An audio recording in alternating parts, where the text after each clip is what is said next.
We are accustomed to the romanticized tableau of the ancient wedding, the saffron veils, the festive processions, the innocent scattering of walnuts, yet, concealed behind the heavy drapes of the nuptial chamber, there existed a darkness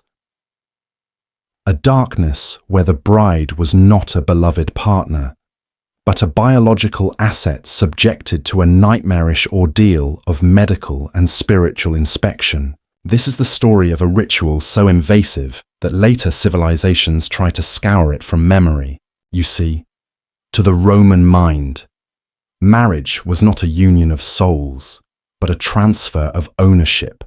And like any high-value acquisition, the goods required rigorous verification before the contract was signed. Subscribe now to pierce the veil of history. And do tell me in the comments, from which city are you observing these shadows tonight? The year is 89 of the Common Era. Under the watchful and increasingly paranoid gaze of Emperor Domitian in the heart of Rome, amidst the sweltering heat of late August, a young woman named Flavia Tertia stands motionless. She is draped in the traditional flammeum, a veil the color of egg yolk and fire, designed to obscure her face from the world and, perhaps more mercifully, to obscure the terror in her eyes from the crowd. To the casual observer, to the joyous citizens pressing against the atrium walls, this is a scene of quintessential Roman virtue. They see the flowers, the garlands of wool, and the scattering of walnuts which clatter against the mosaic floor like hail. A symbol of fertility and abundance meant to bless the union. But Flavia, standing with her hands trembling beneath the heavy folds of her tunic, knows that these are merely the theatrical props of a stage play, distracting the audience from the cold, mechanical reality unfolding at the center of the room. She is 18 years old, possessing the kind of modest beauty that Roman society deemed useful rather than captivating. Opposite her stands Marcus, a man whose age doubles hers, a grain merchant whose hands are calloused not from the plough, but from the counting of coins and the gripping of styluses. He does not look at her with the longing of a lover. His gaze is appraising, clinical, the look of a man inspecting a plot of land or a shipment of Egyptian wheat that has just docked at Ostia. He is looking for defects. He is calculating value, for in this moment, Flavia is ceasing to be a person in the eyes of the law and is becoming a vessel, a component of a legal transaction known as Conventio in manum. It is difficult for the modern mind, saturated as we are with notions of romance and individual agency, to truly grasp the absolute totality of this transfer. The Latin phrase literally translates to coming into the hand. Up until this morning, Flavia lived under the patria potestas, the absolute power of her father. He held the right to arrange her life, to claim her property, and in archaic times, even to end her existence should she dishonor the bloodline. Now, as the wax tablets of the marriage contract are brought forward, etched with the precise, unforgiving language of Roman jurisprudence, that power is not being dissolved. It is being handed over. The ink is still wet on the documents that describe her dowry, not as a gift, but as a financial buffer, a payment to the husband to offset the burden of sustaining a wife. One must imagine the sound of the room, not the laughter, but the scratching of the reed pen against the wax. That sound is the true heartbeat of a Roman wedding. It is the sound of ownership changing hands. As her father signs, Flavia feels the weight of the moment settling upon her shoulders like a leaden cloak. She is being transferred from one authority to another. A seamless slide from the jurisdiction of the father to the jurisdiction of the husband. There is no space in between for her own will. She is the object of the sentence, never the subject. The ceremony proceeds with an agonizing slowness. The Pontifex Maximus, or perhaps a local augur hired for the occasion, examines the entrails of a sacrificed sheep. The crowd holds its breath as the liver is inspected for blemishes.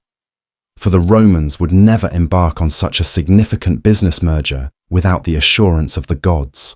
The omens are declared favourable. Of course they are. The families have paid enough to ensure that the gods are agreeable today. And so, Flavia speaks the words that seal her fate. The ancient formula that has been whispered by millions of brides before her. Words that sound like a spell, but act like a shackle. Ubi tu Gaius, ego Gaia. Where you are, Gaius. I am Gaia. It is a declaration of total identity erasure. It means simply, I have no self apart from you. I define my existence only in relation to yours. With these words, the legal machinery locks into place. But what the crowd does not see, what Flavia's mother weeps over in the shadows of the colonnade, is that this public ceremony is merely the preliminary act. It is the signing of the deed. But the inspection of the property has yet to be fully concluded. The contract implies a warranty of purity, of fertility, of physical capability to produce heirs, and like any warranty in Roman law, it contains a clause for verification as the sun begins to dip below the 7 hills, casting long, bleeding shadows across the marble city.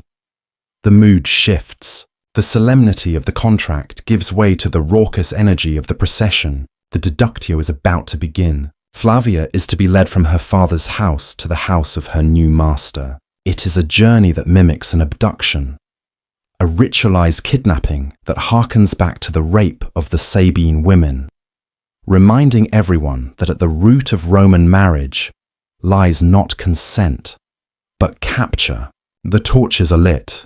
The air fills with the acrid smoke of pitch and the heavy, cloying scent of rosewater meant to mask the smells of the street. Flavia steps over the threshold of her childhood home for the last time, her sandals scuffing against the stone, and as she steps into the darkening street, she realizes that the safety of the law has vanished. She is now entering the realm of the night, where the rules of the day no longer apply, and where the true, terrifying obligations of her new station await her behind the closed doors of a stranger's house. The procession that snakes through the narrow, winding streets of the Subura district is not a parade of solemnity, but a riot of calculated chaos. If one were to close one's eyes and merely listen, one might mistake this wedding party for a drunken mob spilling out of a tavern. This is the deductio, the ritual escorting of the bride to her new prison, and it is here that the auditory assault begins. The air is thick with the resinous smoke of pine torches, 5 of them leading the way, their flickering light casting grotesque, dancing shadows against the peeling stucco of the tenement walls. But it is the sound that truly terrifies, according to ancient custom, intended to avert the jealous gaze of the evil eye. The crowd does not sing hymns of praise. Instead, they chant the Fescennine verses. These are not the polite verses of poets. They are the crude, gutter-born rhymes of the legionary camps and the brothels. They are explicitly, violently carnal, men and boys, emboldened by wine and the anonymity of the flickering light. Shout out graphic descriptions of what is expected to occur in the marriage bed. They mock the groom's virility. They taunt the bride's innocence with coarse anatomical terminology. To the modern ear, this would be harassment of the vilest sort. To the Roman mind, it was a necessary shield, a belief that by debasing the couple with obscenity, they were making them less attractive targets for the envy of the gods. Flavia walks in the center of this cacophony, her hands clutching the spindle and distaff, symbols of her future domestic servitude. She hears the jeers, she hears the detailed, biological predictions of her night to come, shouted by strangers who look at her veiled form with predatory amusement. Her mother had warned her of this. Do not listen. She had whispered while braiding Flavia's hair that morning. It is only a game. It is only tradition. But how can it be a game when the words are so precise? The songs serve a dual purpose. They ward off spirits, yes, but they also serve as a brutal form of education. They are stripping away the romance, forcing the young bride to confront the physical reality of her duty before she even reaches the bedroom. The psychological conditioning is relentless. The crowd is verbally breaking her down, preparing her for submission. As they navigate the cobblestones, walnuts are thrown at her feet, hard, wooden projectiles that sting when they strike her ankles. The sharp crack of shells under sandals punctuates the singing like the snapping of small bones. This too is tradition. The walnut, encased in its hard shell, represents the hidden fruit of the womb, a demand for fertility that is literally being hurled at her body.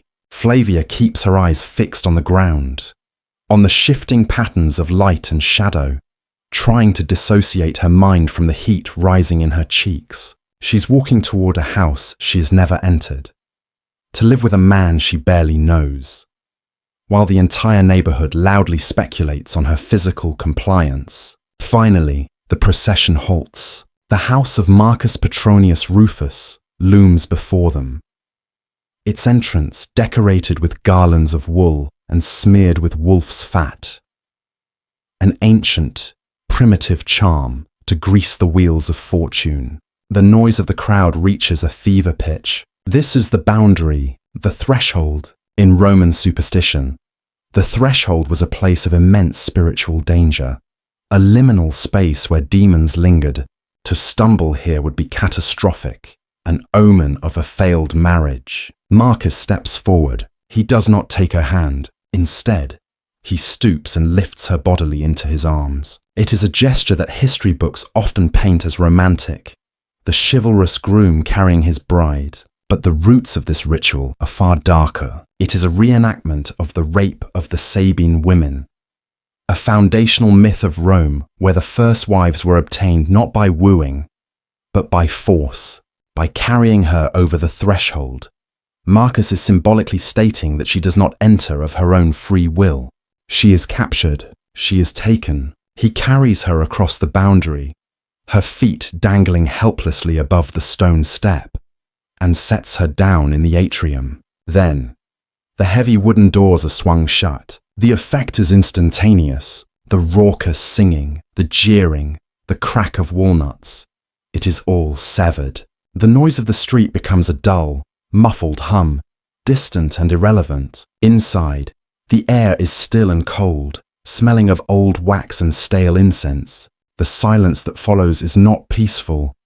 It is heavy, pregnant with expectation. Flavia stands in the dim light of the atrium. The public performance is over. The crowd has done its job. Now, only the essential actors remain. She looks around and realizes with a jolt of adrenaline that they are not alone, standing in the shadows, waiting with the patience of executioners.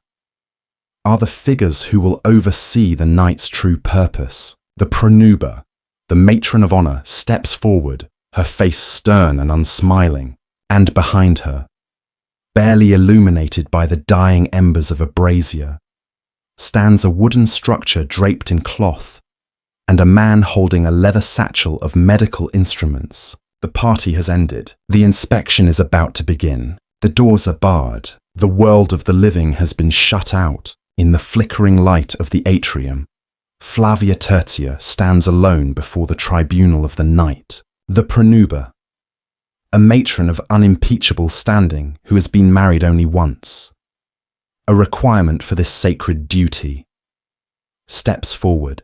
Her role is often mistranslated in modern texts as a bridesmaid, a term that conjures images of helpful friends adjusting veils. This is a deception.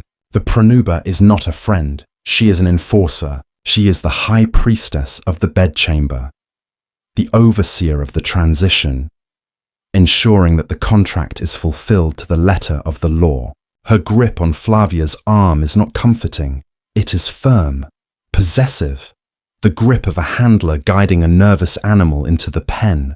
Do not tremble, the pronuba whispers. her voice dry as parchment. What happens here is not for your pleasure. It is for the protection of your house. It is for the harvest of your womb. She leads Flavia toward the corner of the room, where the draped object stands in silent judgment. The air here smells of something ancient. Perhaps sandalwood. Perhaps old oil.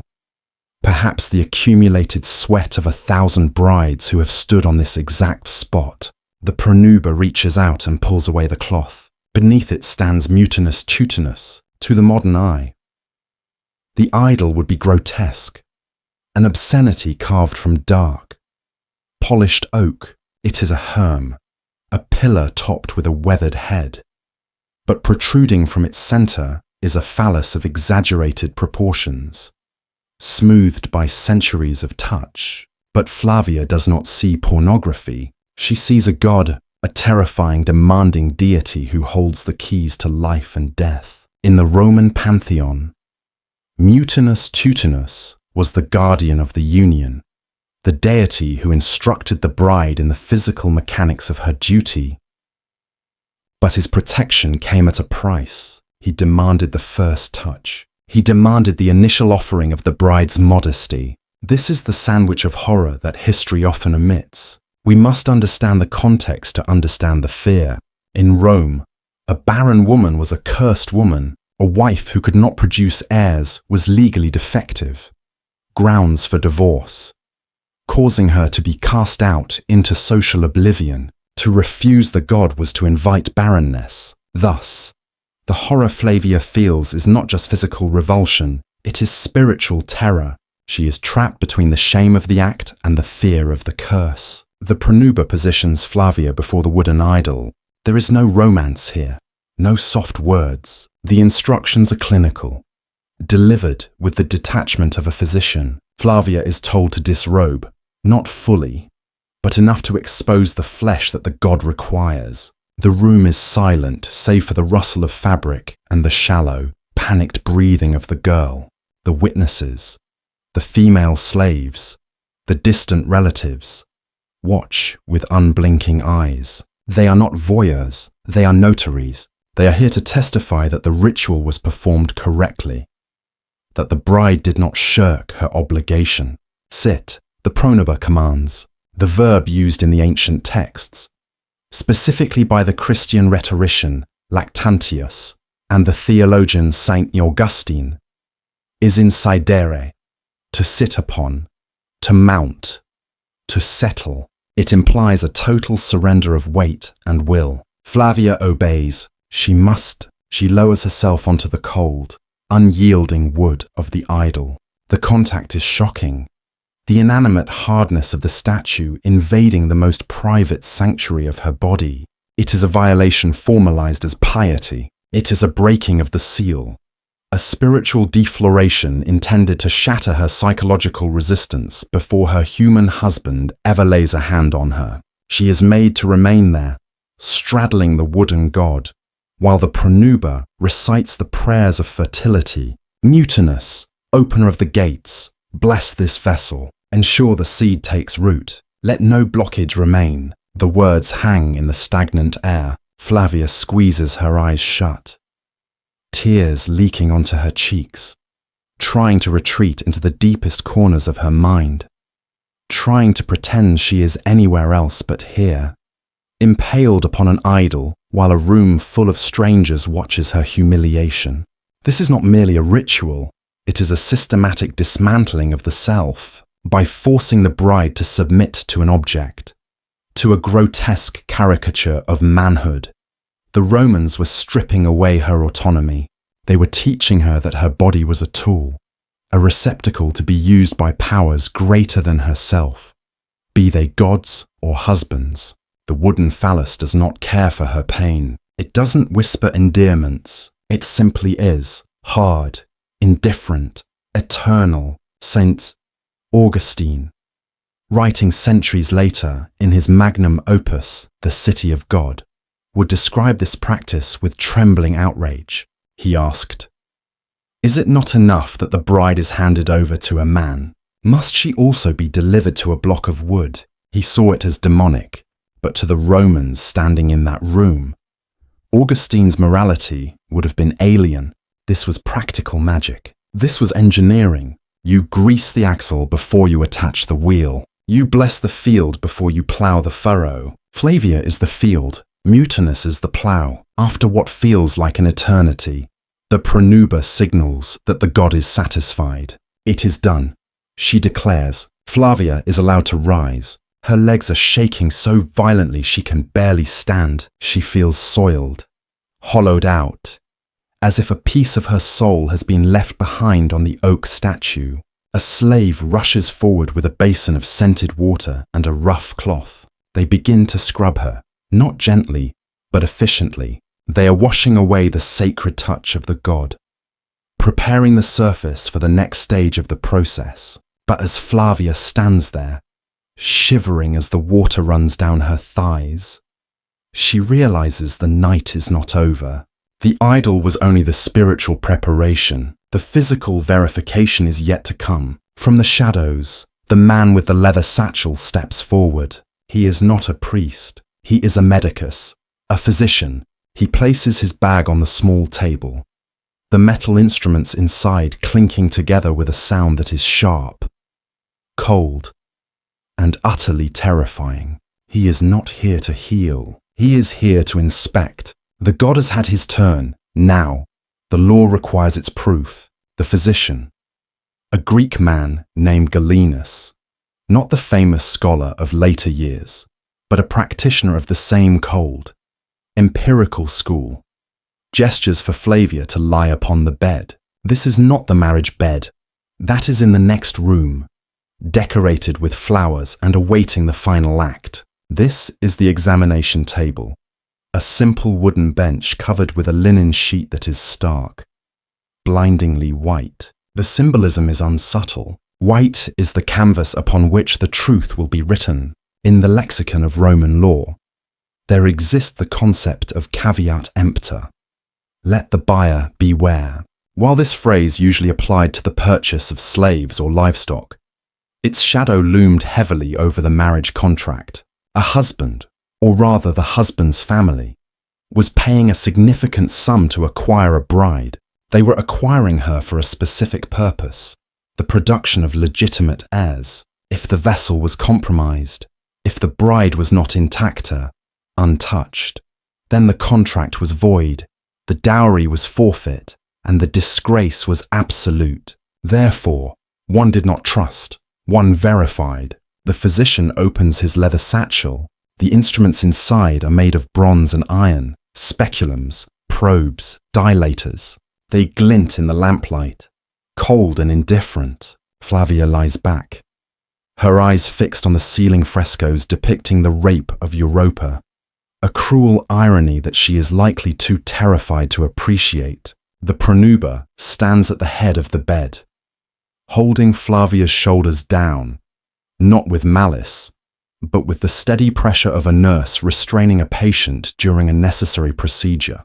Open, the physician commands. What follows is an invasion that modern historians often gloss over with polite euphemisms. They speak of proof of virginity, a phrase that sounds abstract and paper-thin. The reality was a physical, intrusive audit of the female body. The physician's hands, smelling of vinegar and rue, conduct a manual inspection. He is searching for the hymen, the physical barrier that Roman medicine believed was the seal of the package. He probes, he measures, he mutters observations to the witnesses who crane their necks to see. The seal is present, he announces finally, wiping his hands on a rag. The property is as described. The witnesses nod. A collective exhale of relief ripples through the room. The father has not committed fraud. The merchandise is new. But for Flavia, lying exposed and trembling, the relief is non-existent. She has passed the first inspection, but this merely qualifies her for the final usage. She is allowed to sit up, allowed to pull her tunic down, but the dignity she attempts to gather around herself is tattered. She has learned, in the most visceral way possible, that her body does not belong to her. It is a biological estate, surveyed and mapped by men who view her flesh as territory. She is then led, finally, to to the thalamus, the bridal chamber. The door is left ajar. This is a crucial detail. Privacy was a luxury, but in a Roman wedding, privacy was also a liability. If the door were closed, if the act were hidden, who could say for certain what occurred? The pronuba takes her station near the doorway, a sentinel of consummation. Marcus enters. He has been waiting outside, drinking wine mixed with honey, perhaps receiving his own final instructions from his father. He approaches the bed. Flavia looks at him, searching for a glimmer of kindness, of hesitation. But Marcus is also a prisoner of the ritual. He has a duty to perform. He must break the seal that the physician just verified. He must claim the property. The act that follows, the consummation, is mechanical. It is not an embrace of passion. It is the stamping of a document. It is awkward, silent, and permeated by the knowledge that an audience is listening just feet away. Every gasp, every movement is public record. When it is over, when Marcus rolls away and the heavy silence returns to the room, the night is still not finished. There is one final clause to the contract.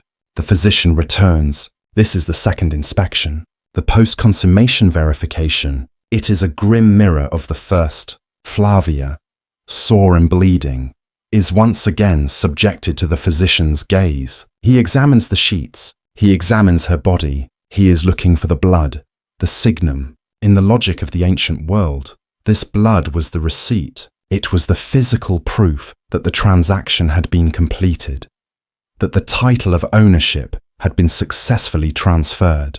The deed is done. The physician declares. He might even hold up the stained sheet for the witnesses to see. A grotesque banner of victory. The pronuba nods solemnly. The legal requirements have been met. The Conventio in manum is absolute. Flavia lies in the dark, listening to the physician pack away his tools. The clinking of bronze against bronze sounds like the closing of a prison gate. She is now a wife. She has fulfilled her purpose. The pain in her body is merely the cost of doing business. Tomorrow, she will be given the keys to the pantry. She will be addressed as Matrona. She will be respected. But tonight, she is nothing but a verified asset, a conquered province, silent and bleeding in the dark. While the men outside toast to the successful acquisition of a new property, Flavia Tertia survived that night. She lived to be 62 years old, a respectable age for a Roman matron. She bore 4 children, managed a large household with iron competence, and was buried in a tomb along the Appian Way with an inscription that praised her as univira, a woman of one man. But in all those decades, across all those years of sunlight and shadow, she never spoke a single word about her wedding night, not to her sisters, not to her friends, and most devastatingly, not even to her own daughters when the time came for them to wear the saffron veil. This silence was not accidental. It was systemic. It was a silence woven into the very fabric of Roman society, a collective agreement to look away from the machinery that kept the civilization running. The women of Rome did not write memoirs. They did not leave behind diaries confessing their trauma. Their voices were swallowed by the immense, crushing weight of mos maiorum, the custom of the ancestors. To speak of the pain would have been to question the custom, and to question the custom was to question Rome itself. But there was another force that sought to silence these rituals, a force that arrived not from within, but from without. As the centuries ground on, the empire began to fracture, and a new faith rose from the east. Christianity brought with it a different set of sexual neuroses to the church fathers. Men like Augustine, Lactantius, and Arnobius. The rituals of Mutinus Tutinus were not practical measures of fertility. They were abominations. They were demonic interventions that polluted the soul of the bride. When the Christian emperors finally seized the throne, the erasure began. It was not a gentle fading of tradition. It was a violent purge. The statues of Mutinus Tutinus, those wooden idols that had stood witness to the humiliation of millions of brides, were dragged from the bedchambers and smashed. They were burned in public squares, their ashes scattered to the winds. The temples were consecrated or destroyed. The Fescennine verses were outlawed, replaced by somber hymns and prayers of chastity. The Church launched a campaign of historical revisionism so successful that it effectively lobotomized the memory of the West. They rewrote the narrative of marriage. They took the Roman legal contract and wrapped it in the smoke of incense and the mystery of the sacrament. They kept the ring, they kept the veil, but they hid the phallus in the physician's probe. They sanitized the past, creating the comfortable illusion that we still cling to today. The illusion that the wedding has always been a celebration of love, rather than a verification of property. Yet, fragments survive. They always do. We find them in the angry rants of the saints who tried to destroy them. We find them in the cold, unfeeling lines of the legal codes, like the Digest of Justinian. We find them in the archaeological debris of Pompeii, where the phallic symbols were preserved by volcanic ash, frozen in time before the censors could reach them. These fragments whisper a truth that we would prefer to ignore, that the foundation of Western family law, the bedrock upon which our modern society is built, rests on a history of systematic, ritualized violation. Flavia Tertia is long dead. Her bones are dust, her name barely a footnote in a genealogy. But imagine her for a moment, in the twilight of her life, watching the preparations for her granddaughter's wedding. She sees the saffron veil. She hears the laughter. Does she feel a phantom pain? Does she remember the cold touch of the wooden god and the metallic click of the physician's instrument? Or has she too accepted the lie? Has she convinced herself that it was necessary, that it was duty, that it was simply the way things are? The tragedy of Flavia is not just what happened to her. The tragedy is her complicity. For when her own daughters came of age, she did not stop the procession. She did not bar the door. She dressed them. She braided their hair. She kissed their foreheads and sent them into the dark, just as her mother had done to her.